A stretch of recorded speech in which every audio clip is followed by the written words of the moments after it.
screen.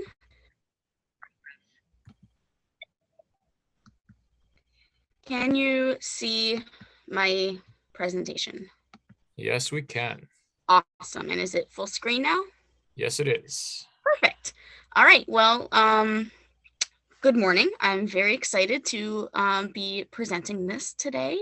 As Russell said, this will be about sort of an introduction to birding and backyard birds, as well as we'll go into a little bit on building backyard habitat, because that is one thing I am very excited about sharing with people.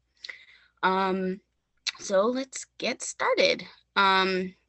First of all, we should address why people watch birds. There's a lot of reasons. It has been scientifically proven to improve your mental health and well-being. And just about anyone who goes bird watching can attest to that. It's really accessible for everyone. As Russell mentioned, I work with an organization called Birdability, which is trying to make birding more accessible to people with disabilities. But in my opinion, it is already one of the most accessible hobbies.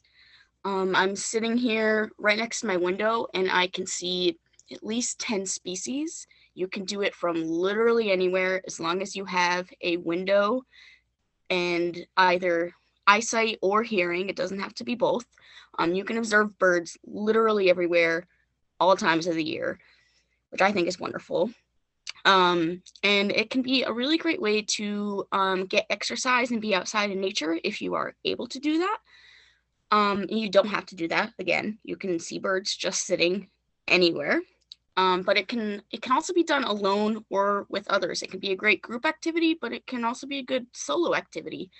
And it can be done with kids. This is big for me. A lot of my job is teaching and working with kids, and they love it. It's wonderful for kids. And so anyone here who has kids or a family, I really encourage you to at least encourage your kids to maybe introduce them to birds and watching them. They really love it, especially if you have the ability to maybe hang a bird feeder or something. That's a really easy way for kids to be able to both participate in, bringing birds to your backyard and help them watch them. And we will get more into bird feeding in a little bit. But another thing that's really unique about birding is that it's different at all times of the year. With seasonal changes and migration, you have different species at different times of the year, and that kind of keeps it exciting. It's always different. And it's kind of like a real life scavenger hunt. A lot of birders keep lists where you track what species you have seen or which ones you want to see. You don't have to do that, of course, but that makes it kind of exciting as well. And I would like to get a little bit into ethical birding because there are wrong ways to watch birds. It's really important not to disturb sensitive species, especially birds of prey like owls, or any endangered species. And you shouldn't disturb birds in breeding season. That's really important as well because they really need to be focusing their time on their babies, bringing food to them and all that, and finding a mate and defending their territory. So it's really good to be mindful of that. If you are going out birding, it's a really good idea to leave your dogs at home. And even if you do bring your dogs, it's always important to keep them on a leash. And maybe if you're comfortable with it, speaking to people who don't keep their dogs on a leash, because even if the dogs don't look like they're chasing or disturbing the birds, they're still kind of probably scaring them away from what they should be doing, finding food and whatnot. It's also really important to respect property rights and your local laws. Don't go onto private property and whatnot. That's kind of obvious, but not always. It's important to stay on trails. A lot of birds are ground nesters, and again, with keeping your dogs on a leash, staying on trails is really important so that you are not crushing nests. Or destroying the plants and the habitat that the birds need. Playback is not always a great idea. Playback is when you play a recording, a sound of a bird's call to sort of lure them in. It can attract them and bring them close for you to see, but that is not great. It is distracting the birds and disturbing them from what they need to be doing. It can agitate them. It upsets them. They think that another bird is, trying to encroach on their territory. It's not a great idea, especially if it is an endangered or threatened species, which is, the first point.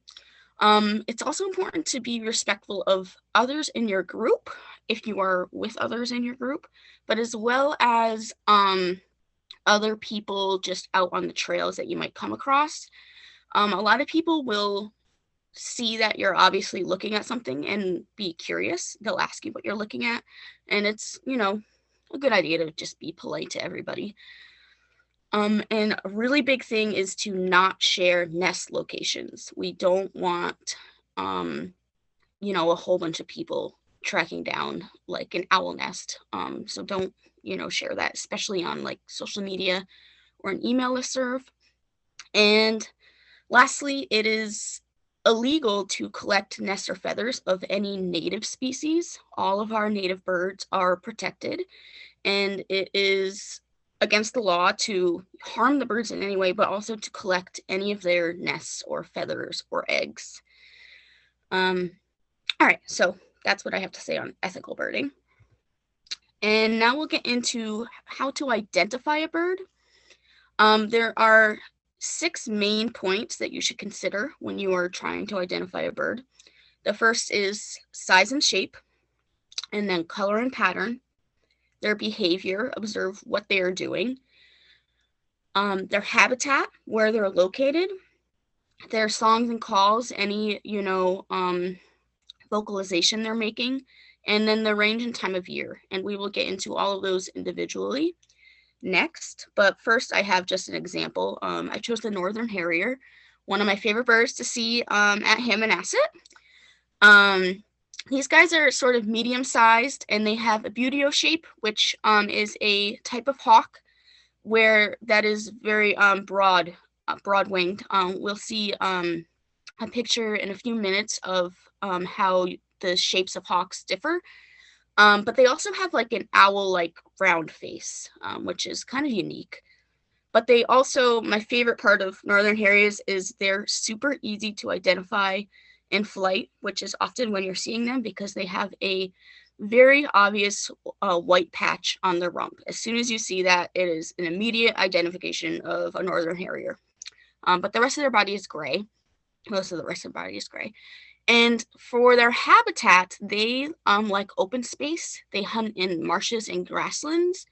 And behavior-wise, they are usually swooping down really low to the ground, trying to flush out any potential prey. And that's a key identifier to them as well, because a lot of hawks are, soaring above in the sky or going through the forest and whatnot. And these guys are a permanent resident in Connecticut. You can see their range map there to the left. So a little introduction on range maps, and we'll get into this a little bit later, but any orange or red color you see is their summer range where they're breeding. Pink or purple is where they are a permanent resident, like here in Connecticut. They're more infrequent in the wintertime because we're right on the tip of their permanent range. But then blue would be their winter range, or where they are not breeding. And yellow is as a passage migrant, where they're just sort of passing through. But again, we have these guys all year long, especially along the coast. Hammonasset is one of my favorite places to see them. They're pretty much guaranteed every time I go. And here, I hope this video works. Let me know if it's not, but I have just the some audio of their call.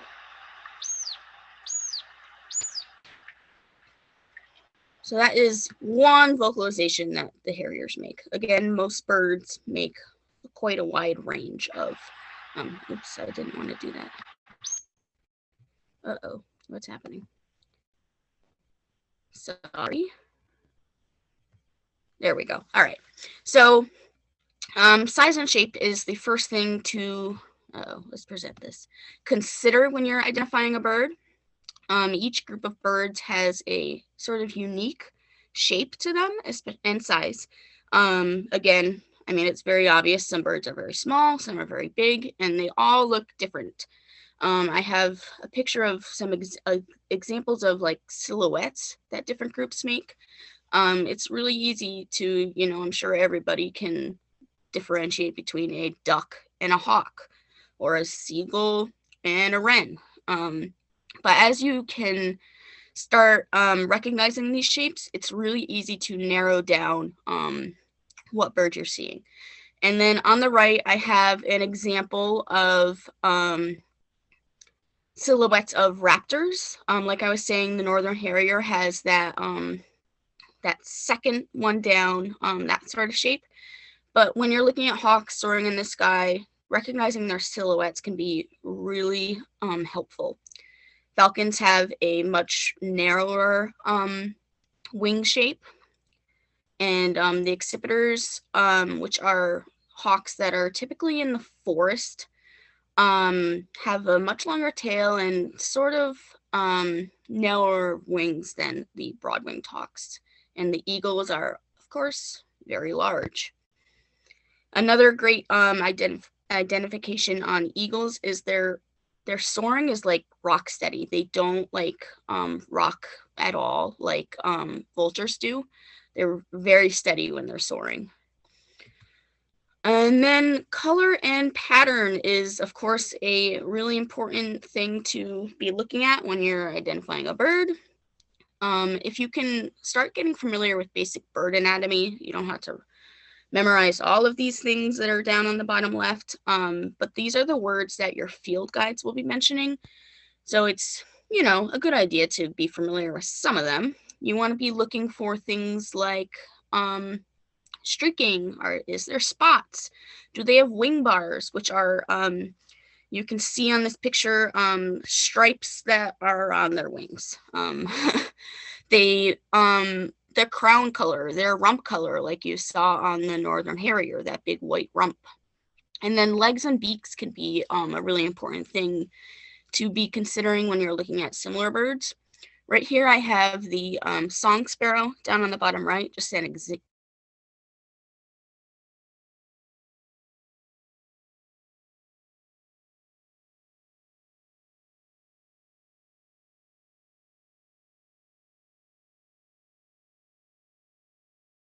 In their field marks, they can have, a variation in their colors and streaking and whatnot, but that dark spot in the center is, pretty uniform amongst them. They usually have a dark eye stripe, a brown crown, gray cheek, and some white eyebrows up there. These guys are probably one of the easiest sparrows to identify. We'll see later that sparrows can look quite similar. They can be tricky. Actually, nope, it's the next slide. One great way to narrow down any group of birds, but especially something like a sparrow, is to categorize them. In this example, I've put streaky birds and non-streaky birds. These are all sparrows here. We have the song sparrow on the top left next to the grasshopper sparrow. Down below is the fox sparrow and the saltmarsh sparrow. And these are all streaky sparrows. It's not all of the streaky sparrows. There are more. But then you have sparrows that are not streaky. You've got the house sparrow on the top left of the right-hand group. The chipping sparrow next to that. Below hand is the white-throated sparrow, and then the field sparrow next to him. These are all sparrows that are not streaky on their breasts and flanks. And then behavior and habitat is always a really great thing to be considering when you are trying to narrow down similar looking birds. Flycatchers are notorious for being quite difficult. They all look very similar. But they mostly all have different habitats and behaviors. These numbers are going left to right. So the first one, the eastern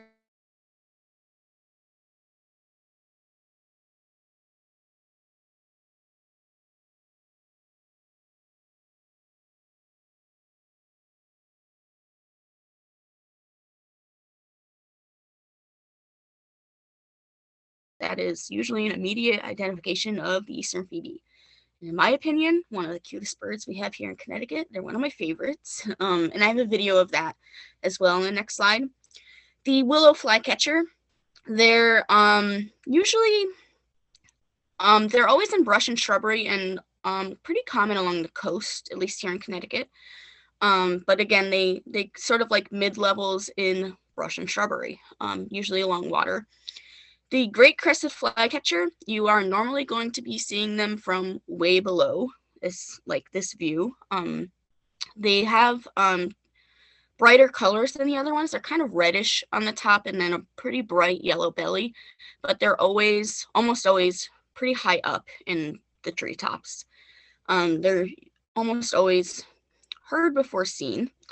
And then the eastern wood pewee, their habitat can definitely overlap with the eastern kingbird, but you can see they're pretty different in coloration.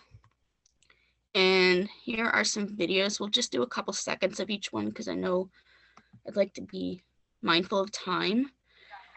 But if you see that smaller bird mobbing that large hawk, that's a kingbird. They are notorious for doing that. They're quite aggressive. And then here's the eastern phoebe wagging his tail. I just think it's so cute. I love seeing them. And the great thing is that they're really common in most habitats, actually. And all right, cool. Songs and calls. This is especially important during breeding season because birds are really, really vocal, either trying to attract a mate or defending their territory. But a lot of birds can be heard all year long, as I'm sure anybody with backyard birds knows. There's a difference between songs and calls. Songs are usually more complex, and calls are very simple, usually a single note. We'll do this quickly because, again, I want to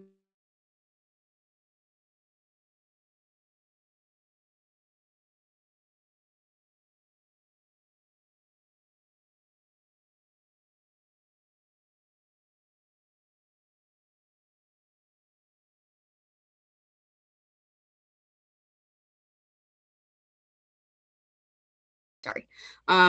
But you can maybe look that up. I don't want to waste time trying to figure that out. But in that slide was a comparison between the wood thrush and the hermit thrush, and then the red-shouldered hawk and the red-tailed hawk, which are similar looking birds, but different calls, vocalizations. And I'll show you a good app for looking those vocalizations up in a minute. Range and time of year is another important thing to be considering because, again, some birds are here all year round. Some are just here in the winter. Some are just passing through, and some are here in the summertime. Here we have two finches, the goldfinch on the left and the pine siskin on the right. They can look pretty similar often, but the goldfinch is only here, or the goldfinch is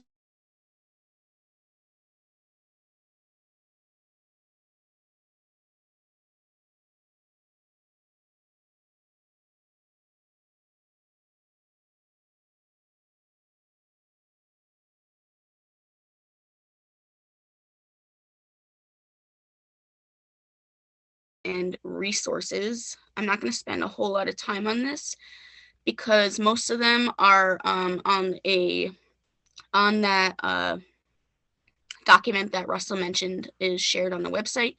But of course, binoculars are always important, very helpful. You don't need them to see birds.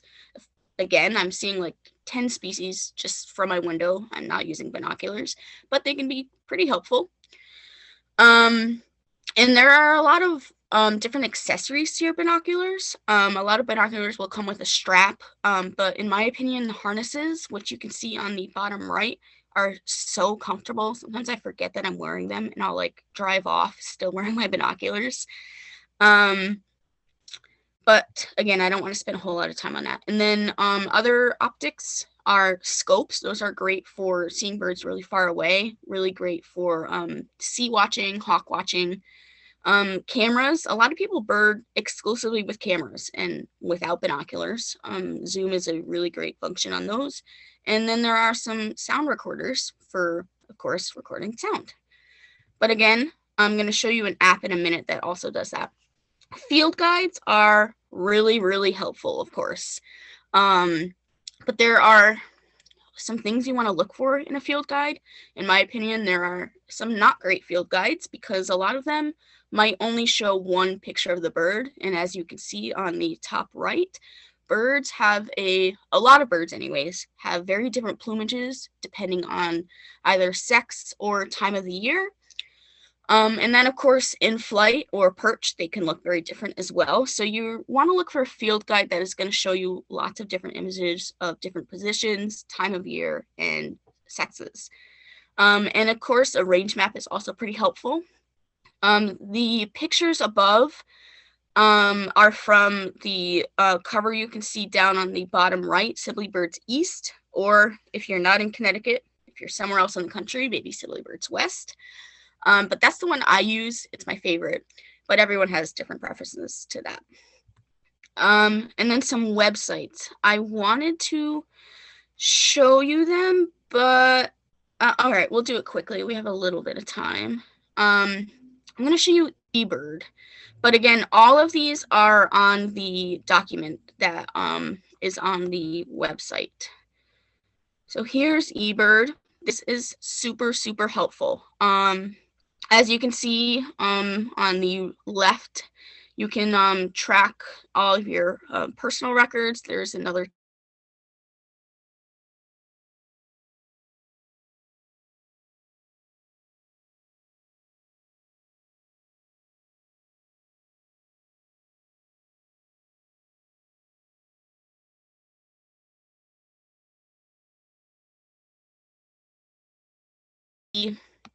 places where other people are birding and have reported things. You can then click on the location and then see a whole list of what people are seeing there and when they saw them. Hammonasset is actually one of the best birding places in Connecticut. If I wanted to take the time to zoom into it, I would show you, but I don't. But this is a great place to find good spots for birding. But another really great resource is you can search hotspots that show specific species. So let's go back into the northern harrier, if I could spell it right. I want the northern harrier. Here we go. And then, so you'll see a whole profile of the bird, but again, you can go into the map and see where it has been reported. So if you have a target that you want to see, say you really want to see a wood thrush or northern harrier, just go to this tab, zoom in to where you are or where you're hoping to go, and there you go. You can see all the places that people have reported the northern harrier. Red has been recent. Blue no one's reported there recently. That does not mean that they're not there recently, just that they weren't reported. And I could spend all day showing you eBird. I encourage you to look at it after this or some other time. But I don't want to spend too much time on there. I want to mention Merlin. Merlin is a great, wonderful, free app for both Apple and Android. You can kind of scroll through it, explore birds just like a mobile field guide. On the left, you can see some photos of what the screen would look like. You can see pictures of the bird, a whole description of it, and you can also play sounds of it. But Merlin is also unique in that it will identify photos, and recently, I don't remember when it came out, a few months ago, a recent addition to Merlin is that it will identify recordings. If you can get a good recording of what you're hearing, it does a pretty good job of identifying it. Don't go on that alone. It's not always correct, but it's a great way to sort of at least narrow down what you're seeing, and then you can confirm it by listening to the recordings right there that you see on the left when you go into the specific species. And then eBird, I probably should have put this after the other one, but eBird also has an app. It's wonderful. You can put your list right there. I guess maybe what I didn't mention with eBird is that you can be submitting checklists. You can either go onto the website after you're birding, or you can do it right there in the field or wherever you are. And you basically just keep track of each species and how many and the numbers of what you saw. But it's also really great for you can find nearby hotspots and nearby species. That explore function is really wonderful. I use it a lot when I'm traveling, when I'm in places that I'm not familiar with. And all right, so we went through all those. Again, all of those are linked on the document that's on the website. And now we will get into building backyard habitat. I could spend all day on this, and I don't want to do that. But this is one of my favorite things to talk about because I think it's really, really important. This list is, again, on that document, so no need to memorize all of it because I know there's a lot. But let's get right into it. One of the best things that you can do if you have a yard. I realize a lot of people don't have, a way to do a lot of these things. You might live in an apartment or whatever.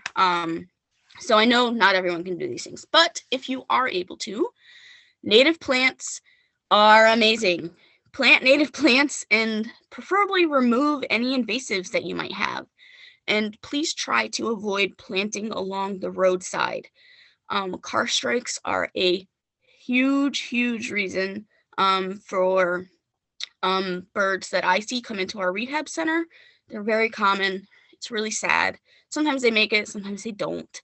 But one thing that might be attracting them to the roadside are really alluring plants that are right there alongside the road. So,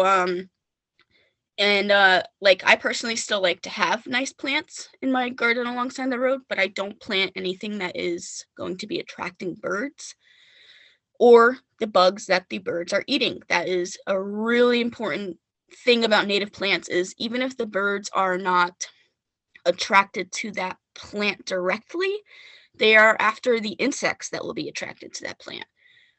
In your backyard, you don't want to be just attracting birds. You need to be supporting the entire food chain and ecosystem. So keep in mind trying to attract insects and rodents. A lot of people don't want to hear that. Most people are, trying to get rid of their mice in their yard, and that's okay. I don't blame you.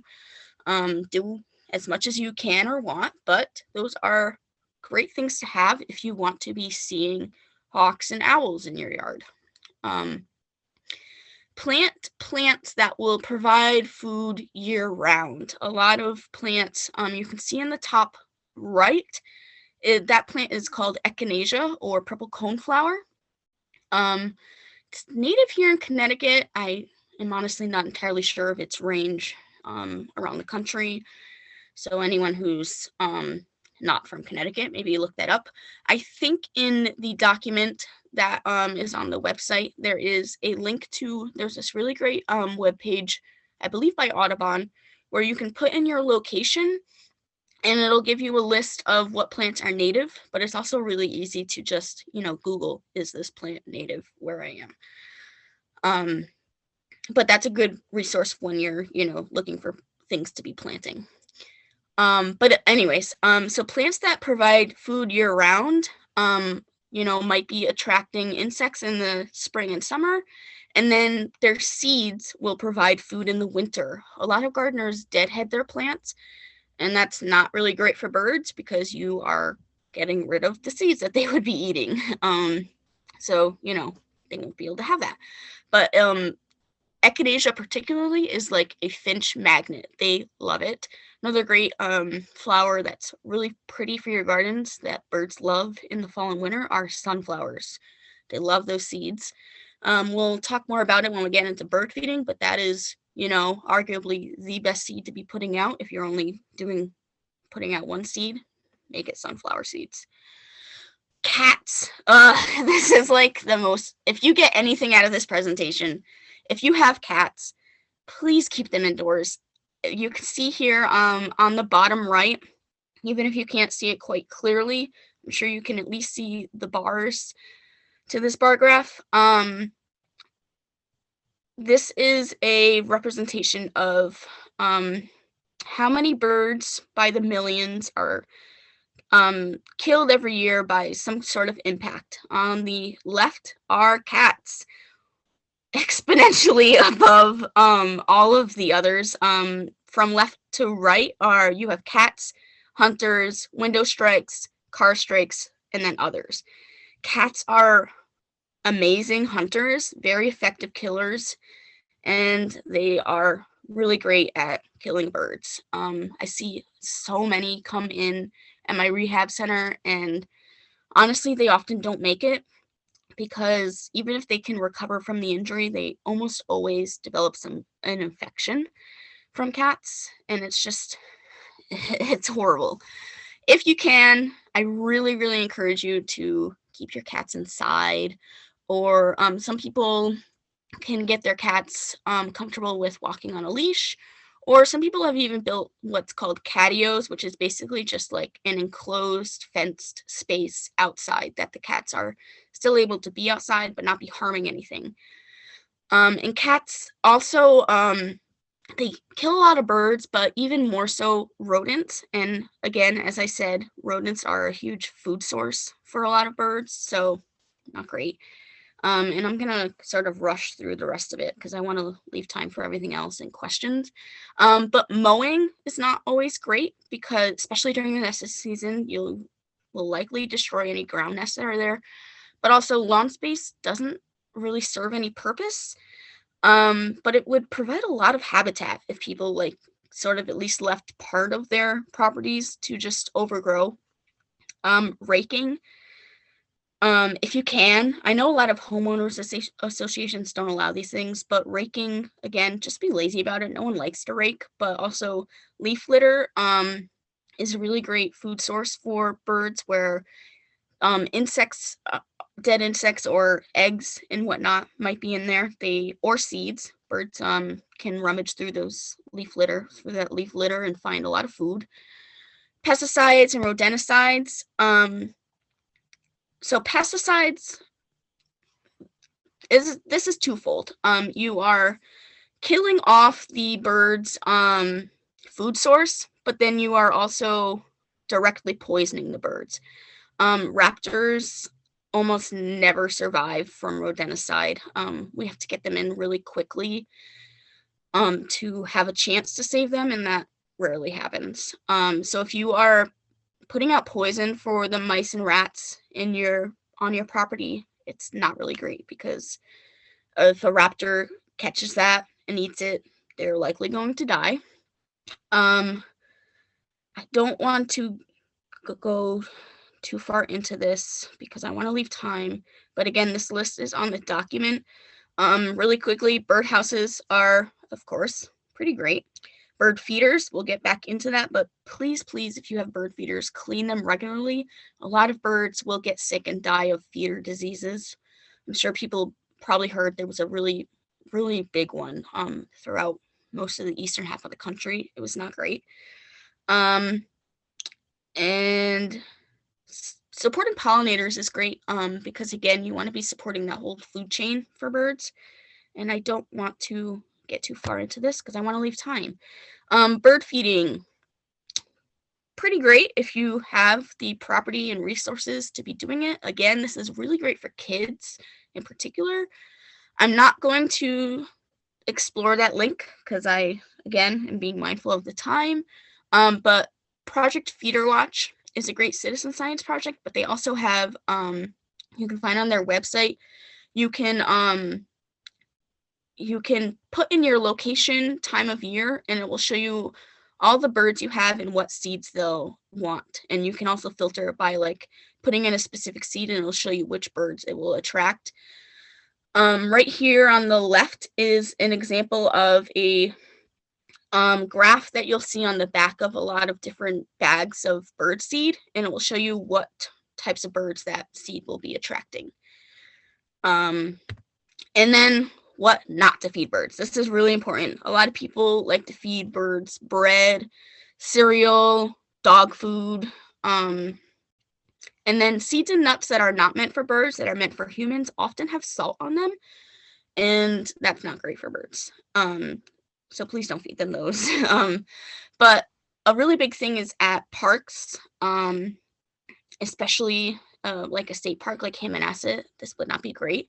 A lot of people will feed the ducks their bread. Bread has no nutritional value for them, and then they will not be eating they'll be filling up on bread and not eating the things that are good for them, and it's really bad for the ducks.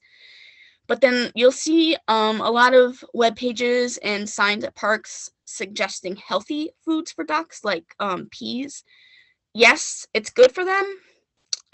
It's still not as good as what they should be eating in the wild, but it's also, they're going to get used to humans, which is not good.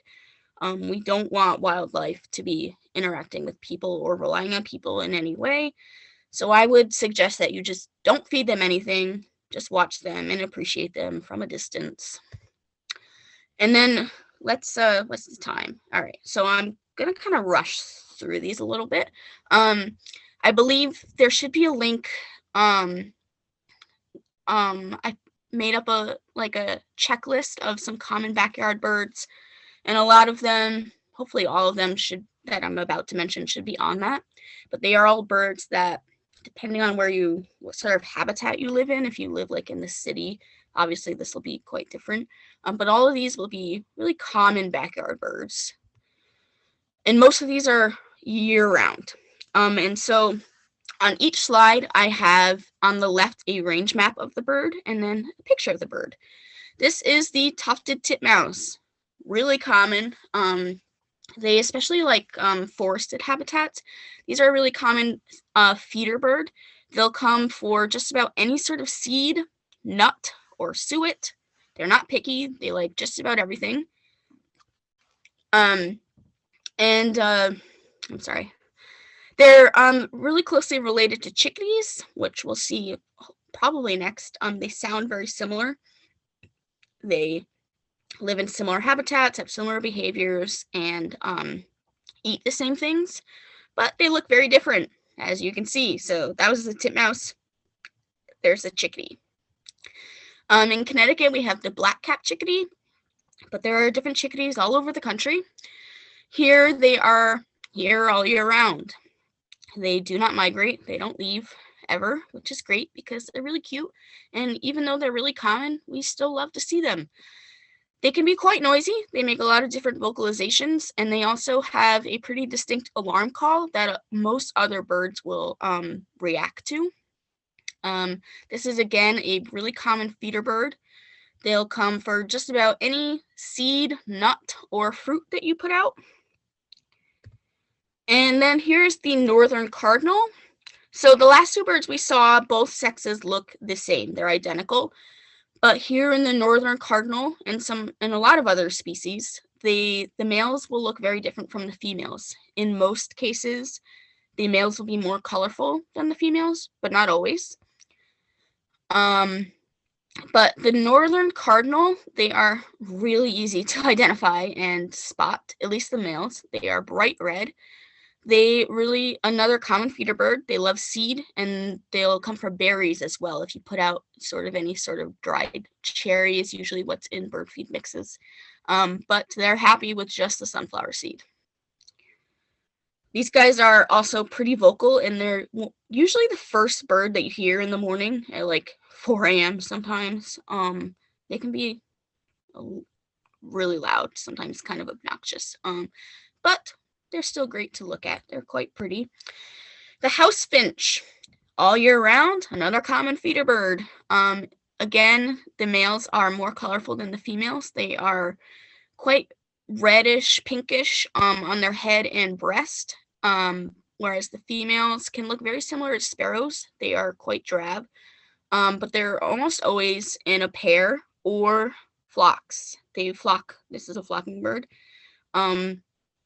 And if you're lucky, you'll get them at your bird feeders. They're pretty common, and I just think they're the prettiest feeder bird. I love to see those pink males. Pink birds are my favorite birds, so I love house finches. Here all year round again. The American goldfinch, we saw a picture of them earlier. The males are they're brighter than the females, but they have the same colors. In Connecticut, we have them all year round. These guys love finches, thistle seed, and that coneflower that we saw earlier, the echinacea. These are always a great feeder bird. They're pretty common. White-breasted nuthatch, another feeder bird.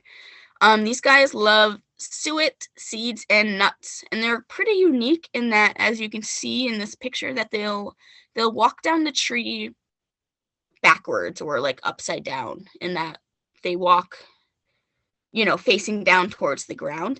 They cling to trees like woodpeckers do, but they look quite different than woodpeckers, and they're much smaller. Again, common feeder bird. They're here all year round. Song sparrow. We saw this guy earlier. They're not a very common feeder bird.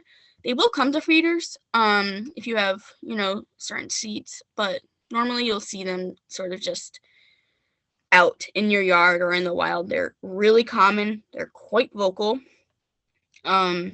We have them all year round, but we have a lot less of them in the wintertime. The red-bellied woodpecker. This is actually my spark bird. The spark bird is what we call the bird that, inspired you to start loving birds or start bird watching. And this is mine. I love them. They're really common. You can see them just about anywhere, and they will come to your bird feeders for any sort of seed or nut, or they love suet. Or peanut butter. I have a feeder that I put peanut butter on, and they love it. They're here all year round. And then this is the pileated woodpecker. They're not a common feeder bird, and they're not as common as our other woodpeckers. They are here all year round. They are the largest woodpecker in North America, and they're pretty cool to look at. But again, they're not as common as our other woodpeckers. These are the downy and the hairy woodpeckers. As you can see, they are almost identical, except for in their size and the length of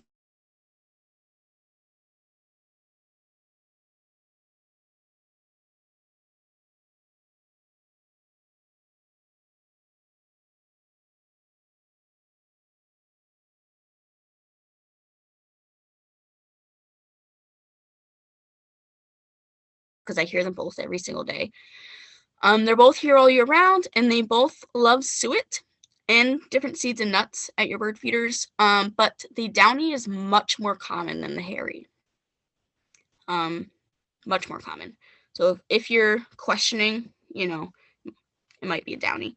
One thing that is not pictured here is that the males have red, that red patch. The females do not.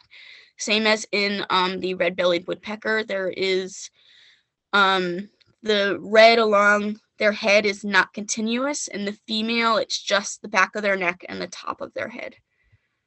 Red-winged blackbird, a really common bird here in Connecticut. We have them all year round, but again, a lot less of them in the wintertime. Females look very different from the males. Again, another bird that can kind of look like a sparrow in the female, but the males have that bright, distinct red and yellow wing patch. And I'm going to kind of rush through these because it's about time to be leaving time for questions. The Carolina wren, quite vocal here all year round. Don't always come to bird feeders, but I do get them at mine. American robin, we have them all year round. A lot of people think that they migrate away. They don't. They sort of just move into the woods and the forest. They don't come to bird feeders. Great catbird sometimes comes to bird feeders. We have them much less common in the winter, mostly just along the coast, but they're very common in the summertime. Eastern bluebird, fields and meadows are what they like. They will come to your bird feeders for mealworms if you put that out. Blue jay, very loud, very bright, easy to see. They do like bird feeders for seeds and nuts. Red-tailed hawk, pretty common. They have that bright, pretty distinct red tail. You'll see them often perched along roadsides as well. Turkeys and turkey vultures and black vultures. Turkey vultures are bigger, but also they have that bald head, or they're both bald, but they have that red head. And these guys are turkey vultures are about the same size as eagles, but you can tell them apart by these guys are really rocky when they're soaring, whereas eagles are very steady. We have both of these guys year round. House sparrows, these are invasive. They are very bad. They're not supposed to be here. They're from Europe. They will kill bluebirds if in their nest boxes. If you put out nest boxes for bluebirds, often these guys will chase them out or kill them. There are some ways to deter them, which is in that document. Again, I don't want to spend a lot of time talking about it. And European starlings, another invasive bird from Europe. Both of these species are really common in cities. Starlings are quite pretty, but again, they're not supposed to be here. And I'm gonna rush through this. It's the end, but I really want to leave time for questions. In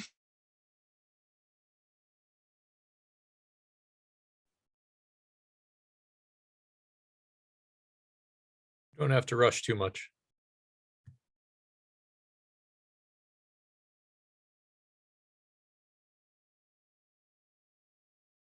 I'm not going to get into each one because, again, I want to leave time. Some more songbirds. The top right is one of my favorite birds in Connecticut, the ruby-crowned kinglet. But these guys, again, all of these are here just in the winter. And this list is really to show you how many ducks we get just in the winter. All these guys migrate from up north, and we get them usually on the coast. But I just made this list just to show you how many we get, and this isn't even all of them. Here's some pictures of my favorites. The top left is one of my favorite birds ever, the harlequin duck. I'm always really excited to see them. And in question time, I can talk about all these individually, but again, I'm trying to finish this up. The top row of birds are ones that we get in the winter: the snowy owl, short-eared owl, and the saw-whet, whereas on the bottom, the great horned, the screech, and the barred are here all year round. And that's my last slide. So I am ready for questions if I can get out of this and open up. Anyone has any questions, you can post them either in the chat or the Q&A at the bottom of the screen.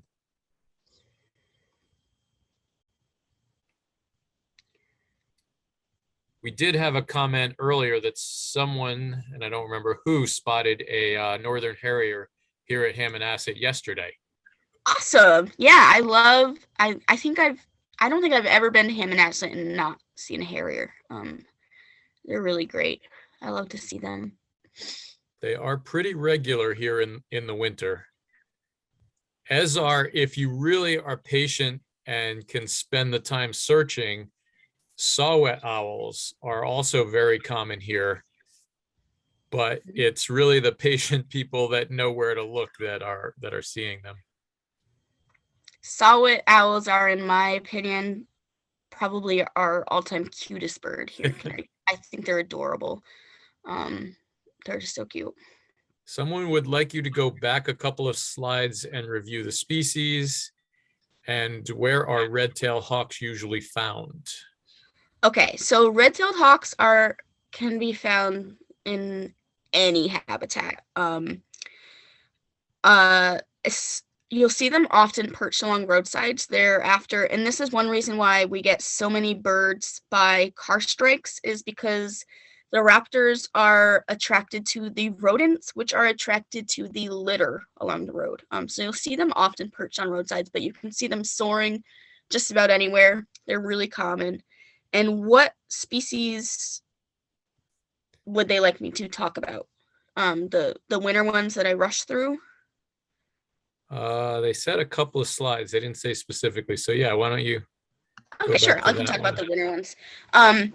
So here are our winter finches and sparrows. We get quite a lot from up north. On the top left is one of my favorite birds ever, the common redpoll. I don't know why the list on the left is out of order, so maybe don't look at that. But the first one is the common redpoll. This was also the bird that was on the title slide.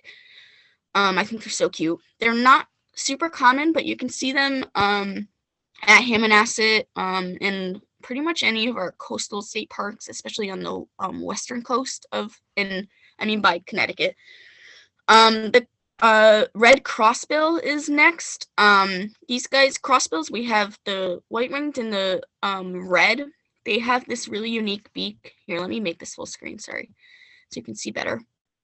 You can see their bill is literally, crisscrossed. They use that to be able to pry open pine cones, which is their main food source. And then on the right is the pine siskin, which we saw earlier when I compared them to the goldfinch. Down on the left is the dark-eyed junco.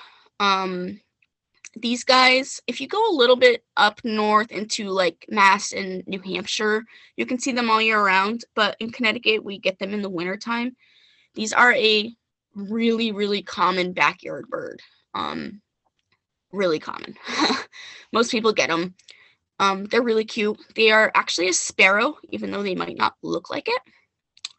To the right is the white-throated sparrow, which is really, really common. Again, you can see them in usually woods or like forest edges, but they're a common backyard bird. And then next to them is the white-crowned sparrow, which can look very similar to the white-throated sparrow.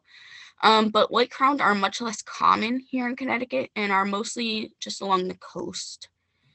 And then some other winter songbirds. On the top left is the horned lark.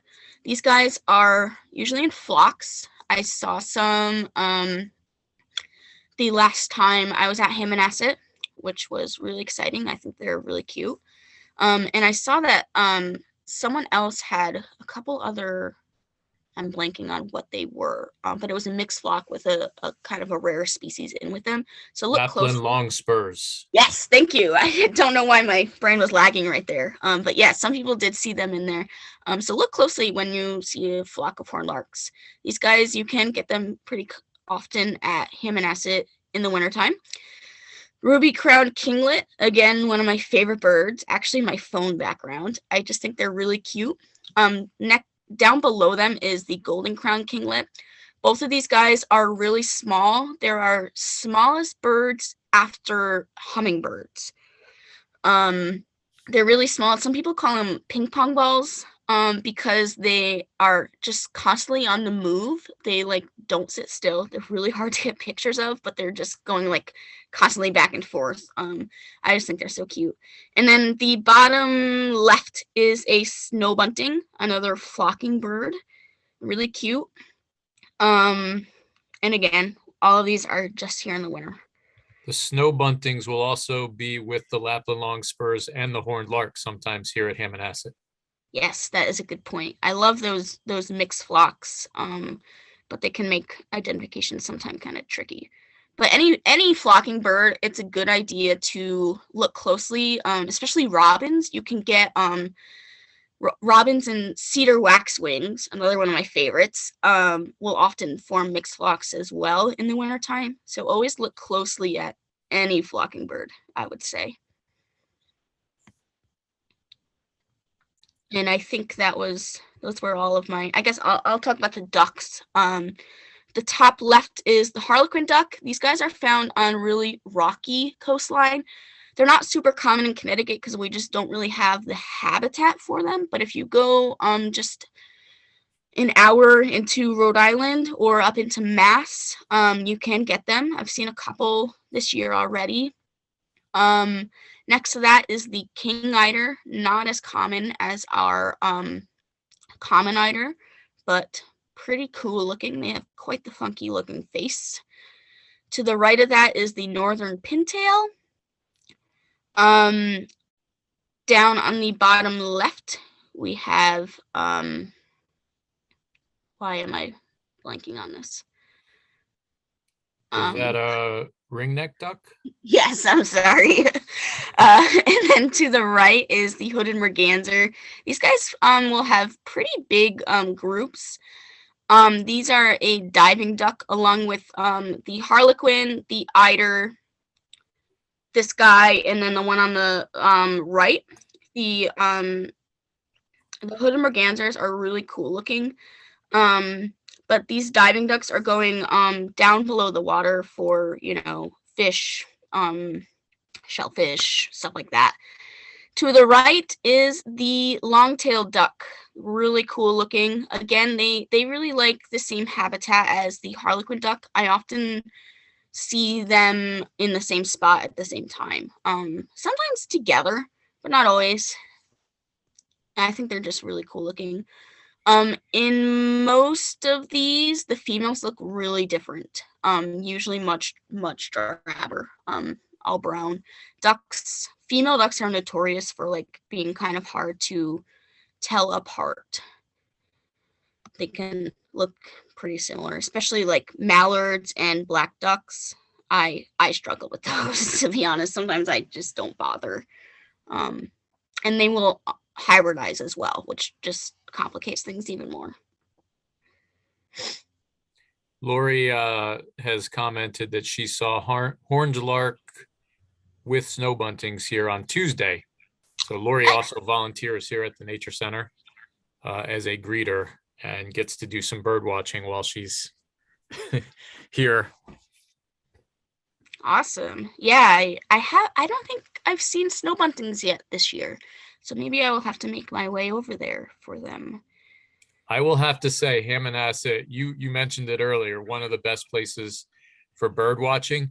The thing that I think most people really enjoy about birding here is it's pretty consistent. So there are a few birds that almost every day you're guaranteed of seeing, where other locations you may have to spend a lot of time searching. They're just sitting in our parking lot.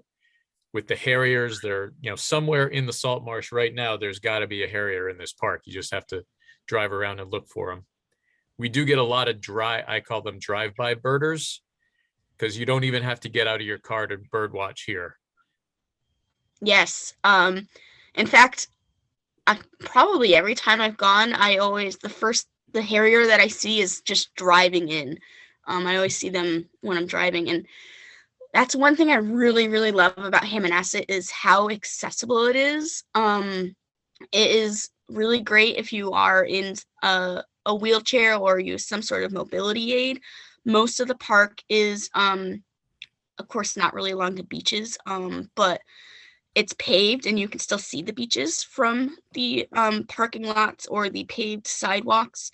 And correct me if I am wrong, but I know there's a handful of state parks in Connecticut where there are beach wheelchairs available to use. Yeah. Hammonasset does as well? Hammonasset, Rocky Neck, Sherwood Island, and I believe Silver Sands all have wheelchair or beach wheelchairs that you can get. During the season, you have to contact our lifeguards or one of the park staff, and they can assign them to you. Yes, and I know Milford Point does as well. Connecticut Audubon Society. But those are a really great resource, and I don't personally use a wheelchair, but I really appreciate that those are available to use for people who do need them. But again, my point is that Hammonasset is a really great accessible spot. If you might have accessibility challenges, you don't even have to get out of your car. But if you do, there are plenty of paths to be traveling on as well. That's a good segue into the Birdability, if you want to tell us a little bit about that program. Sure. So Birdability is a nonprofit. It's fairly new. We are only in our second year, but we are gaining recognition rapidly, which is awesome. I love that. And part of that is because a lot of organizations have been really generous and helpful with partnering with them. National Audubon and the American Bird Conservancy are two that come to mind. But basically, our mission is just making birding more accessible to everybody, but especially people with either disabilities or health concerns.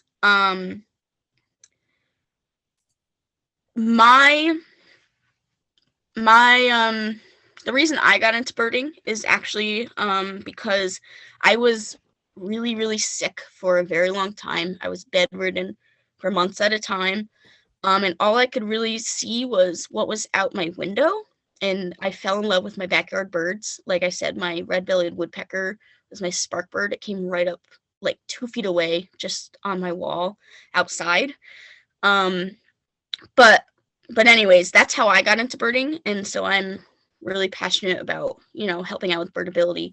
I also spent like 7 years on crutches in middle school and high school, and I really wish that I had been birding at that time, because that would have been a really great way to, you know, um, be getting outside and, doing things.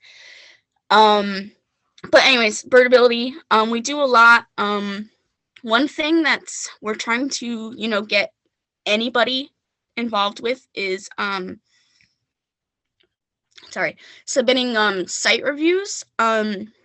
If you go to the birdability webpage, it's just birdability.org, I believe, you'll see a tab called something about site reviews, and basically we have a checklist of things to be considering when you're reviewing a birding site. So things like what a path is like in terms of, is it paved, is it grassy, is it hard packed dirt. Basically, you're thinking about, can somebody with a mobility aid be traveling that.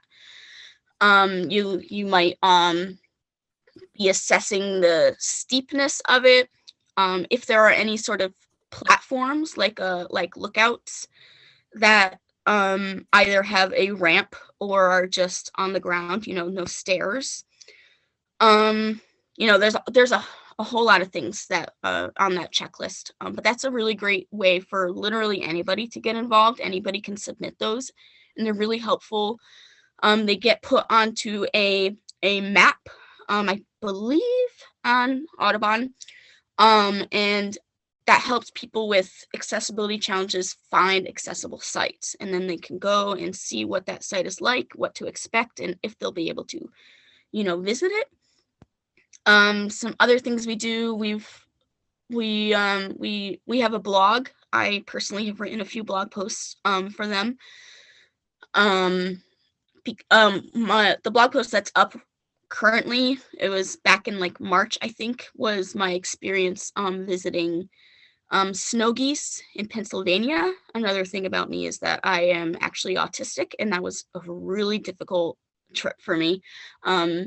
In that post, I wrote about, the traveling part of it, but also in that a lot of times when I'm birding, I'll wear headphones, which seems counterproductive for birding. Actually, Hammonasset is a place where I often will wear headphones because I just get really overwhelmed with the amount of other people and cars that are there. And so sometimes I'd rather just not hear anything. I might be missing some birds, but it's better than leaving and missing all of them. So you can read that blog post on that webpage as well. What else? We do lots of panels. I was just on one for the with National Audubon during Birdability Week, which was a month or two ago.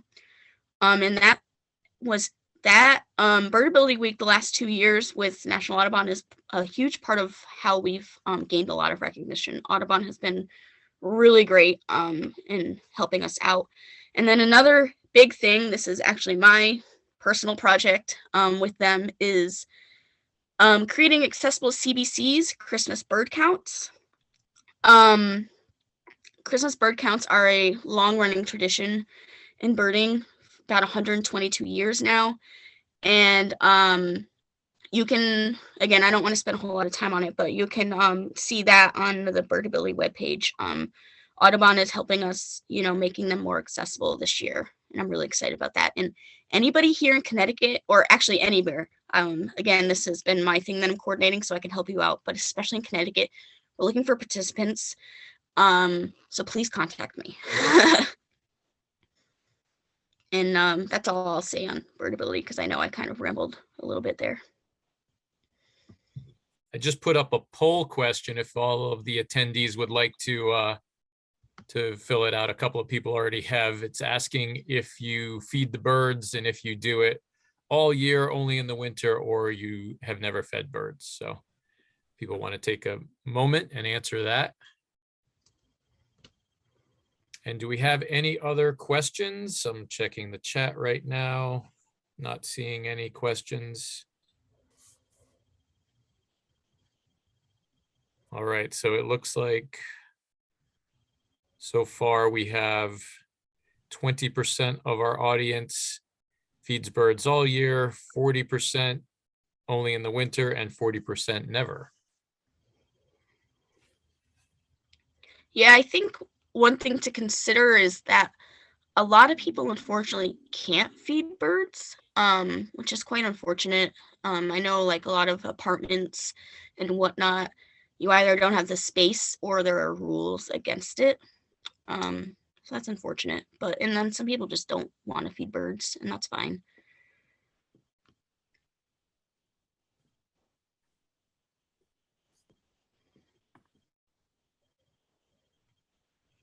Oh, Lori is reminding me, we'd like people to send pictures or photos, pictures that they drew or photos of what they have in their yards. And then we can put them on the website with this video and the informational links that are up there as well. So if anyone would like to submit photos of their backyard, we would love to share that. All right, I'm not seeing any other questions. I want to thank Nicole, first of all. That was a very interesting program.